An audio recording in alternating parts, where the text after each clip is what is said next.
UP cabinet की बैठक में 14 प्रस्तावों पर मुहर लगी। कैबिनेट ने निर्णय लिया है कि लैब असिस्टेंट भर्ती के लिए 25% सीटें प्रमोशन के आधार पर भरी जाएंगी। बैठक में कौन कौन से फैसले लिए गए हैं, देखिए इस रिपोर्ट में।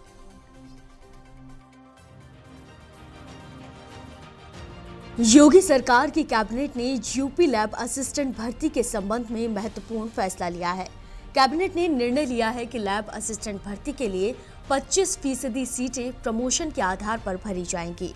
वहीं बाकी बची 3/4 भर्तियां सीधी भर्ती के माध्यम से भरी जाएंगी। राज्य के युवाओं को जल्द इन रिक्तियों पर भर्ती के लिए आवेदन का मौका मिलेगा। बैठक में इसके अतिरिक्त कुल 14 प्रस्तावों पर मुहर लगी है। यूपी में पर्यटन को बढ़ावा देने के लिए भी 4 बिंदु स्वीकृत किए गए हैं। इसके तहत भागीरथी में विकास कार्य और आगरा, मथुरा, प्रयागराज में हेलीपैड का विकास होगा। बैठक में ये निर्णय लिया गया, लखनऊ में रमाबाई स्थल में हेलीपैड स्थल भी बनाया जाएगा। इसकी मदद से राजधानी दिल्ली में प्राइवेट लैंडिंग भी हो सकेगी। योगी कैबिनेट के बड़े फैसले। लखनऊ के सरोजनी नगर के जैती खेड़ा में खुलेगा एनसीडीसी। आयुर्वेदिक संस्थान के लिए जमीन का प्रस्ताव पास।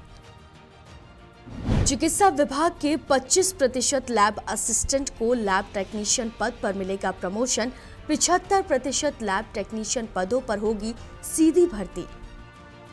केजीएमयू के अधीक्षक आवास का होगा ध्वस्तीकरण। ग्रेटर नोएडा अथॉरिटी राजकीय आयुर्विज्ञान संस्थान के लिए देना होगा 56 एकड़ निःशुल्क जमीन। गोपन विभाग में भी अपर मुख्य सचिव के पद को मिली मंजूरी। होमगार्ड विभाग के लिए 153 पिस्टल खरीदी जाएंगी। न्यायिक सेवा में विकलांगों को मिलेगा 4% आरक्षण। पुखराया घाटमपुर मार्ग के लिए ये वित्तीय स्वीकृति दी गई है कि ये सड़क 1136.45 करोड़ की लागत से पीपीपी मॉडल के तहत बनेगा। यूपी राज्य पर्यटन निगम चलाएगा होटल। आगरा, मथुरा और प्रयागराज में पीपीपी मॉडल पर शुरू होगी हेलीकॉप्टर सेवा। रमाबाई मैदान में बने हेलीपैड का पर्यटकों के लिए भी होगा प्रयोग। 10 करोड़ तक के कार्य यूपी राज्य पर्यटन निगम से हो सकेंगे, जिसमें एक तो हमारे पास अलकनंदा के रूप में उत्तराखंड के हरिद्वार में पर्यटक गृह था, जो बंटवारे के बाद उत्तराखंड सरकार के पास चला गया था। माननीय उच्चतम न्यायालय में डिस्प्यूट उसके लिए हुआ, प्रदेश सरकार गई, बाद में दोनों स्टेट की सहमति के आधार पर उसमें लगभग 3000 वर्ग मीटर में उसी परिसर में हमें स्पेस उपलब्ध हुआ, जिस पर हम नया अपना एक पर्यटक स्थल के रूप में निर्माण कराए। उसको उत्तर प्रदेश राज्य पर्यटन विकास निगम को हैंडओवर करके हस्तगत करने के लिए आज निर्णय लिया गया है। दूसरा जनपद आगरा भागीरथी नाम, दूसरा आगरा, मथुरा और प्रयागराज में पर्यटन की दृष्टि से सरकार का यह भी मानना है कि हम पर्यटन को बढ़ावा देने के लिए सुविधाएं जल, नभ, थल तीनों आवागमन की सुविधाएं देने के लिए प्रयासरत हैं। उसी क्रम में आज आगरा, मथुरा, प्रयागराज में पर्यटन विकास के लिए हेलीकॉप्टर सेवा संचालन के लिए हेलीपोर्ट का निर्माण PPP में करने के लिए निजी निवेशकों के माध्यम से हेलीपोर्ट का डेवलपमेंट करने का निर्णय लिया गया है। भूमि चिन्हीकरण कर लिया गया है, उसके लिए जमीन की व्यवस्था कर दी गई है और पहले से लगभग 5-5 करोड़ रुपए का व्यय प्रदेश सरकार के द्वारा वहाँ इंफ्रास्ट्रक्चर डेवलपमेंट को किया जा चुका है। और जैसा है जहाँ है उसी के अनुसार हम लोग PPP में उसको आगे बढ़ाने का निर्णय आज प्रदेश के मंत्रिमंडल के द्वारा लिया गया है। तीसरा, हरदोई ये जनपद लखनऊ में रमाबाई अंबेडकर जो स्थल है उसके बगल में पक्का हेलीपैड स्थल बना हुआ है, जिसका कोई लंबे समय से उपयोग न होने से वहाँ कोई उसका उपयोग नहीं हो रहा था, अन्य सुविधा नहीं मिल पा रही थी। उसको हम लोगों ने पर्यटक के रूप में विकसित करते हुए वहाँ भी हेलीपैड स्थल नया बनाने का काम किया और वहाँ भी पर्यटकों के लिए अन्य सुविधाएं भी हम लोग उपलब्ध कराएंगे। उसका निर्णय माननीय मंत्रिमंडल की बैठक में लिया गया है। हेलीपोर्ट हेलीपोर्ट कोई भी आगे उदाहरण कोई भी कहीं भी कोई भी प्राइवेट किसी सेक्शन कुल 14 प्रस्ताव है। चौथा हम लोगों का है कि उत्तर प्रदेश राज्य पर्यटन विकास निगम हमारी अपनी राजकीय संस्था है, हमारी पर्यटन विभाग की। अब तक हम लोग अपनी जितने भी पर्यटन के विषय जो इंफ्रास्ट्रक्चर डेवलपमेंट के लिए काम कराते थे वो कोई अन्य संस्थाओं के द्वारा कराते थे।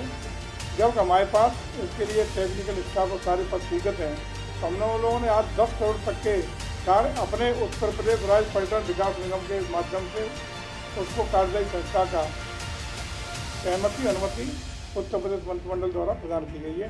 ये 4 निर्णय पर्यटन विभाग के माननीय मंत्रिमंडल के द्वारा लिए गए हैं जो आपके सामने प्रस्तुत हैं। लोक निर्माण विभाग के द्वारा पोखराया घाटमपुर बिंदकी मार्ग जो राजमार्ग 46 के रूप में जाना जाता है, इसका 4 लेन उच्चीकरण अनुरक्षण सार्वजनिक निजी सहभागिता से कराने का वित्तीय प्रस्ताव आज स्वीकृत हुआ है। ये आपको बता दें कि वर्तमान में इसकी लंबाई 82.53 किलोमीटर है और ये 2 लेन का विद पेव्ड शोल्डर 10 मीटर चौड़ाई स्तर का जो प्रस्तावित हुआ है। इसमें NH2, NH25, NH86 को ये क्रॉस करता है। इसकी टोटल परियोजना की जो कास्ट है वो 1136.45 करोड़ रुपए है, जो PPP मॉडल के ऊपर बनाया जाएगा। इस प्रकार से मंत्रिमंडल के द्वारा इसकी स्वीकृति प्रदान की गई। इसमें एक विशेष बात कोट करने वाली यह है कि जो भी ये फीस रियलाइज करेंगे उसमें 1% सरकार को भी मिलेगा। ये खास बात है, ये पहली बार ऐसा हो रहा है। तो कुल इसकी लंबाई 82.53 किलोमीटर और साथ साथ 1136.45 करोड़ रुपए का इसमें निजी निवेश प्रस्तावित है। लखनऊ में national centre for disease control NCDC का एक केंद्र यहाँ पर खुलना है। लखनऊ के सरोजनी नगर में उसके लिए ज़मीन चिन्हित कर ली गई है और उसको लीज पर दिया जाना है NCDC को, national centre for disease control को। और उनकी शर्त ये थी कि जो निःशुल्क ज़मीन देगा वहीं वो खोलेंगे। पूरे भारतवर्ष में ऐसे 6 सेंटर खोले जाने हैं, उसमें लखनऊ का भी चयन हुआ है। तो निःशुल्क ज़मीन दिए जाने को लेकर के हम लोग यहाँ आए थे। वो 30 वर्ष के लिए 2.5 एकड़ ज़मीन सरोजनी नगर के जैती खेड़ा में दी गई है। ठीक है।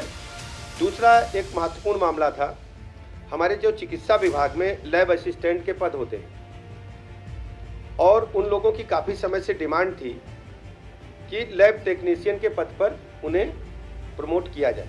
इस विषय में माननीय न्यायालय में भी कई बार मुकदमेबाजी हुई, तो सरकार ने निर्णय लिया है कि 25% लैब असिस्टेंट को और शेष को वो सीधी भर्ती के माध्यम से भरेंगे लैब टेक्नीशियंस को। तो अब प्रमोशन में लैब असिस्टेंट को जो कुल पद होंगे उसमें 25% जो है वो प्रमोशन से भरे जाएंगे लैब टेक्नीशियन के पद पर और शेष को हम सीधी भर्ती से लेंगे। इसकी वजह से नियमावली में संशोधन करने के लिए कैबिनेट ने स्वीकृति प्रदान की है। हाँ, लैब टेक्नीशियन के 25% पद जो है वो प्रमोशन से भरे जाने के लिए नियमावली में संशोधन आज कैबिनेट ने किया। जो लैब असिस्टेंट पर होते हैं, लैब असिस्टेंट जो होते हैं उनको 25% का इसमें कोटा निर्धारित कर दिया गया है। वो आज नियमावली में, ये निर्णय तो पहले हो चुका था कि 25% किए जाएं, लेकिन नियमावली नहीं बन पाई थी। नियमावली न बनने के कारण काफ़ी समय से मुकदमेबाजी हो रही। आज कैबिनेट ने निर्णय लेकर के इसको 25% और 75% बांट बंटवारा करते हुए इसको नियमावली में संशोधन अनुमति दे दी है। इसके अलावा चिकित्सा शिक्षा अनुभाग में हमारे पास जो KGMU है वहाँ पर अधीक्षक आवास, पुराना नर्सिंग हॉस्टल एवं सर्वेंट क्वार्टर्स बने थे। उनको ध्वस्तीकरण के लिए हम लोग कैबिनेट में आए थे और कैबिनेट में आने का कारण ध्वस्तीकरण के साथ साथ जो उसकी कुल मूल्य था उसको ध्वस्तीकरण के बाद जो नीलामी में धनराशि आएगी उसको शेष धनराशि को बट्टे खाते में डालने के लिए हम लोग कैबिनेट में आए थे। और अगला विषय चिकित्सा शिक्षा अनुभाग का ही था ग्रेटर नोएडा में हमारे पास राजकीय आयुर्विज्ञान संस्थान है, जिसको चिकित्सा अनुभाग चलाता है, चिकित्सा शिक्षा विभाग चलाता है। और इसमें हॉस्पिटल की बिल्डिंग जो थी वो हमारे पास मिल गई थी, उसमें हॉस्पिटल हम रन कर रहे हैं। और उसके पास में हमको जो गौतम बुद्ध यूनिवर्सिटी है, उसके कैंपस में हमने अभी एकेडमिक ब्लॉक के लिए जगह किराए पर ले रखी है। बिल्डिंग पास में ही लगभग 56 एकड़ लैंड खाली पड़ी थी, जिसको खरीदने का प्रस्ताव ग्रेटर नोएडा अथॉरिटी से हमने लिया था, लेकिन उनका कहना था कि हमें इसका भुगतान करिए। उनके पास इस भुगतान के लिए 414.05 करोड़ रुपए का था प्रस्ताव, जबकि राजस्व विभाग का कहना था कि 720.33 करोड़ रुपए अथॉरिटी पर अभी हमारे बाकी हैं सरकार के, क्योंकि जो जमीन एक्वायर हुई थी किसानों को तो भुगतान कर दिया गया था उस समय, लेकिन ग्राम समाज की जो जमीन थी वो अभी ग्रेटर नोएडा अथॉरिटी ने भुगतान नहीं किया था। उसमें समायोजित करने के लिए प्रस्ताव आया था, तो निःशुल्क जो है ये राजकीय आयुर्विज्ञान संस्थान को जो 56 एकड़ लैंड है उसको देने के लिए प्रस्ताव स्वीकृत किया गया। इसके अलावा लोक निर्माण विभाग के बारे में अभी माननीय वित्त मंत्री जी ने बताया। गोपन अनुभाग में एक विशेष काम था ये कि अभी तक आप देखते थे कि जो पदनाम था, पहले अनुसचिव, उप सचिव, फिर धीरे धीरे सचिव हुआ, फिर प्रमुख सचिव हुआ। अब वहाँ पर अपर मुख्य सचिव का पद भी है और उस पर काफ़ी समय से लोग काम कर रहे हैं। तो उसके लिए अपर मुख्य सचिव जो है वो गोपन अनुभाग ने आज प्रस्ताव दिया, उस पर हम लोगों ने इसको स्वीकृति प्रदान की है। इसके अलावा होमगार्ड्स अनुभाग में वहीं योगी सरकार जनहित में ताबड़तोड़ फैसले ले रही है। कैबिनेट बैठक में 14 प्रस्तावों पर मुहर लगी है। ब्यूरो रिपोर्ट, संभव टीवी। बात सियासत की में बस इतना ही। देश और दुनिया की तमाम खबरों के लिए देखते रहिए संभव टीवी। नमस्कार।